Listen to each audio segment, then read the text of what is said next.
It is a windy day here in Colorado.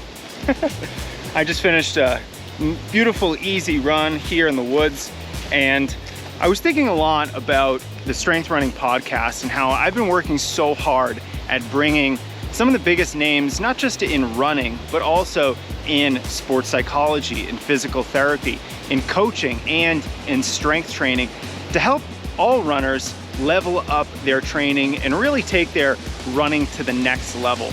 And now that we've published well over 200 episodes of the Strength Running podcast, I wanted to talk a little bit about some of the big lessons I've learned, not just from all of the pro and elite runners that I've been fortunate enough to talk to, but also all of the support people around them that make their world-class performances possible.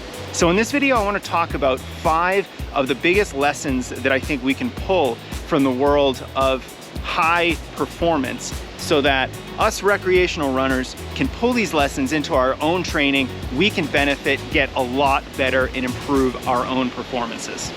Probably the number one lesson I've learned from every elite athlete and the people around them is the fact that they are extraordinarily consistent. And I've long said that consistency is the secret sauce to successful running. No matter what goal you have, if you want to achieve that goal, you've got to be a consistent runner. You've got to put in the work regularly. And these great athletes are such a phenomenal example of this, because they have planned rest periods throughout the year, but other than that, they are grinding day after day. And I've always been struck by how process-oriented these runners are. Yes, they're consistent, but it's not like they're just running hard every day. There is real purpose and intentionality to their training.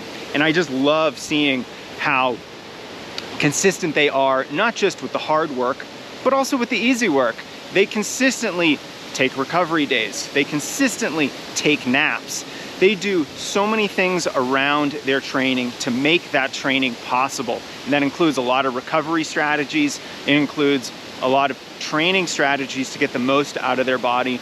And I think we can really learn from these pro runners and make running a lifestyle. Let's be more process oriented. And if we can emulate some of these habits of pro runners, we're going to be a lot better ourselves too.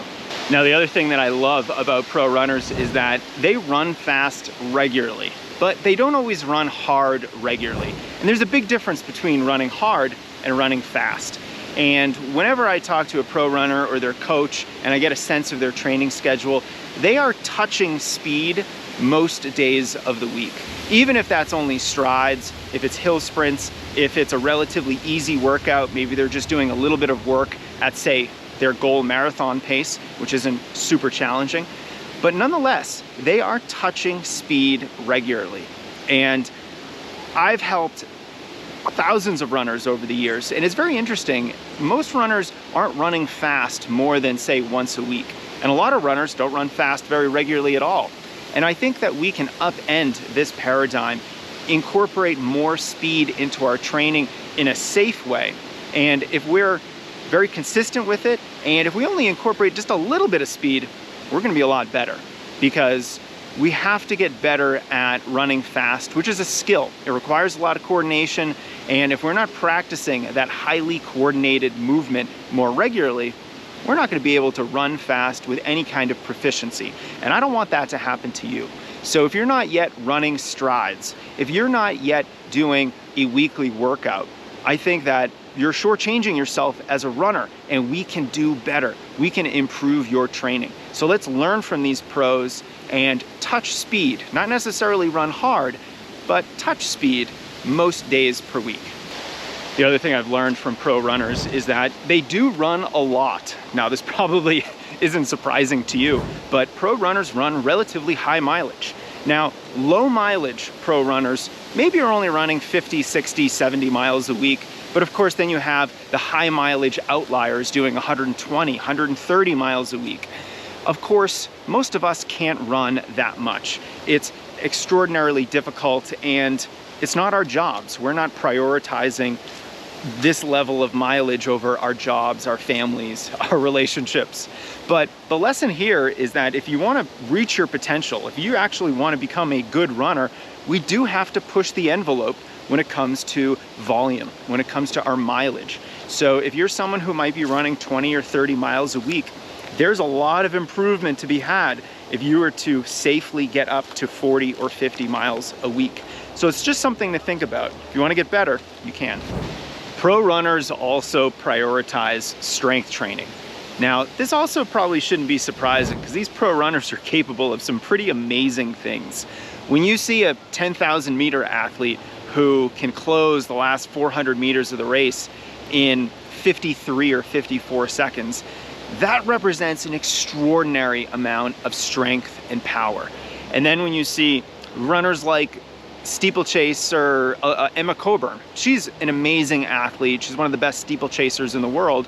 And she has said, of course I lift heavy weights. I need to be so powerful to not only hurdle those really high barriers, but also vault herself off that water jump and hopefully clear as much of the water as possible.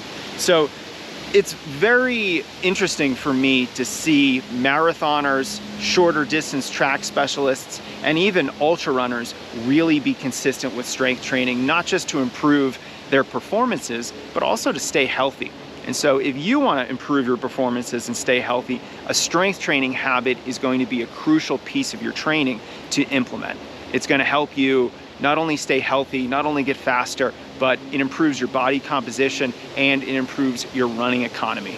Strength training is one of those performance multipliers that has so many benefits and very few downsides. So if you're not yet strength training, highly recommend it. Almost every single pro runner that I have interviewed over the last 5 years is strength training, and they're doing it very consistently.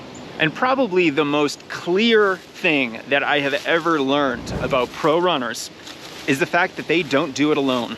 These pro runners have support at every stage of their training.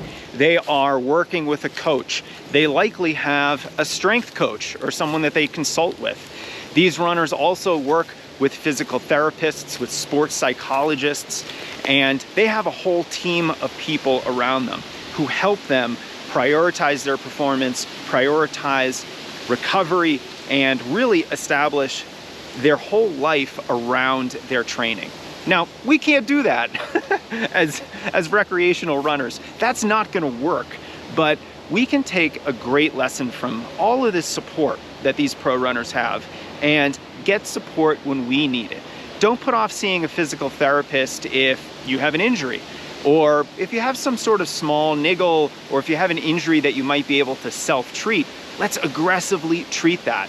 Let's read a sports psychology book, or take a course, or meet with a sports psychologist so that you can learn more about how to unlock additional mental toughness within your own training. And if you haven't worked with a coach, there's so many opportunities now to get coaching guidance, to hire a coach, to get some personalized coaching wisdom, or even a custom training plan. Now that this is possible for so many other runners, it really allows almost anybody to get some level of coaching support. So if you're floundering with your running, if you don't know where to go, if you haven't reached a new PR lately and you're hoping to break through that performance plateau, take a lesson from the elites and get some support. As you guys can see, I love learning from pro runners. I love looking at people who are at the top of the game and seeing what they do differently from everybody else, because I think there's a lot of lessons for us to learn from. So if you want to learn more from high-level coaches, athletes, sports psychologists, physical therapists, strength experts, check out the Strength Running Podcast. We highlight a new expert every single Thursday. And if you want to learn more from pro runners from an injury prevention perspective, for more recovery strategies, I interviewed 9 pro athletes on their favorite prevention and recovery tips, and I put it all together in a free ebook for you. You can download it at strengthrunning.com/elites, but I'll have a link underneath this video as well so that you can check it out. I hope you learn from it, and more importantly, hope you benefit from it.